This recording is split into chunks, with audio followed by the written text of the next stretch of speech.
Hello. Doctor Ghosh বলছেন? না, আমি ওনার কম্পাউন্ডার বলছি, বলুন। আমি বাপি বলছি। কে বাপি?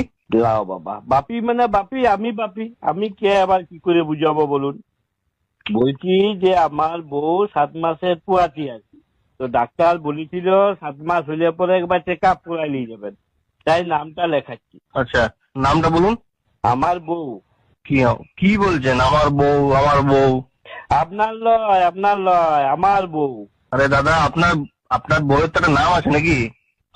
সে তো থাকারই কথা। লেখুন, ঝুমা রানী।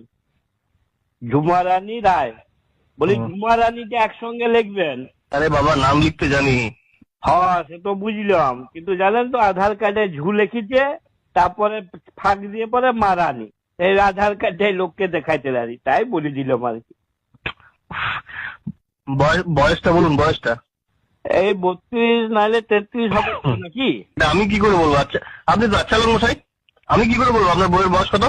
আরে আপনাকে জিজ্ঞাসা করি নাই, আমার বউ পাশে বসে আছে, আমি ওয়াকেই জিজ্ঞাসা করছি। আর আপনি অমনি আমাকে শুধু শুধু ধমকাচ্ছেন কেন? আরে দাদা, আরে আরো পেশেন্ট আছে দাদা, ব্যস্ত আছি। তো আমার বউ কি পেশেন্ট লয় নাকি?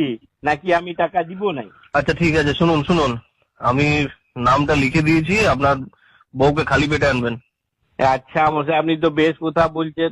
বললি আপনাকে তো বললাম আমার বউ 7 মাসের পুয়াতি, তোমাকে আমি খালি পেটে কি করে নিয়ে যাবো? ও দাদা, আপনি কি কাজের সময় ইয়ার্কি মারছেন নাকি? হ্যাঁ, খালি পেটে মানে কিছু না খেয়ে আসার কথা বলছি। কাল সকাল 8:30টায় চলে আসুন। দাদা কালকে হবে না, কালকে আমার একটুকু কাজ আছে, মাঠে ফাটে একটু খেতারও করতে হবে, আমি পরশু যাব।